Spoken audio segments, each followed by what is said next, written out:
Chapter 3 A Very Wonderful Thing.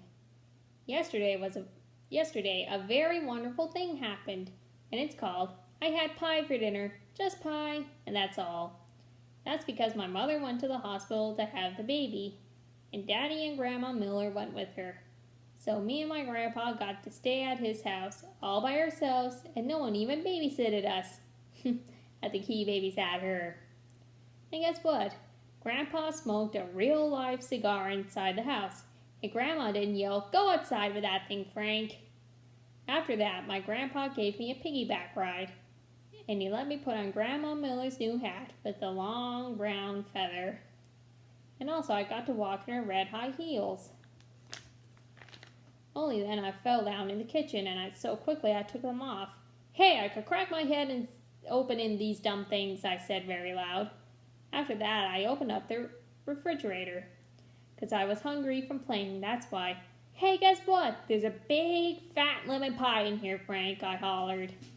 So then Grandpa Miller got down 2 plates, and me and him had the big, fat lemon pie for our dinner. Just pie, and that's all. And we're not even going to get in trouble, because we're going to tell Grandma that her cat ate it. And there's another very fun thing. I got to sleep in Grandpa Miller's guest room.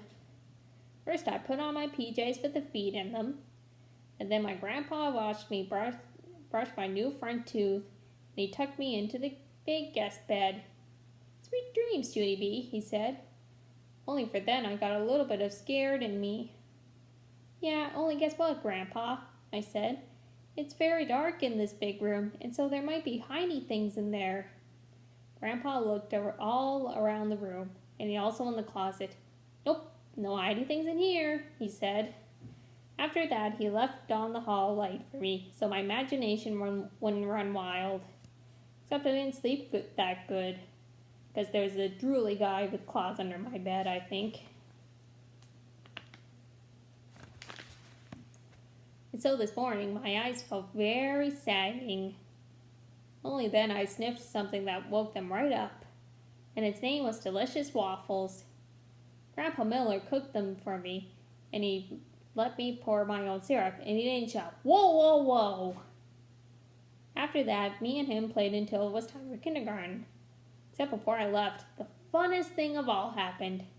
My Grandma Miller came home. She said that Mother had a baby, and it was the boy kind. Then me and her and my grandpa all did a big giant hug. And Grandma Miller picked me up, and she swinged me in the air. "You're just going to love him, Junie B," she said. "Your new brother is the cutest little monkey I've ever seen." Then my eyes got very wide. "He is? Really?" I said. Grandma Miller put me down. Then she started talking to my grandpa. "Wait till you see him, Frank," she said. "He's got the longest little fingers and toes." I tugged on her dress. "How long, Grandma?" I asked. "Longer than mine?" But Grandma just kept on talking. "And his hair, Frank. My word, he's got oodles and oodles of thick black hair." I pulled on Grandma's arm. "How come, Grandma? How come he's got hair?" I asked.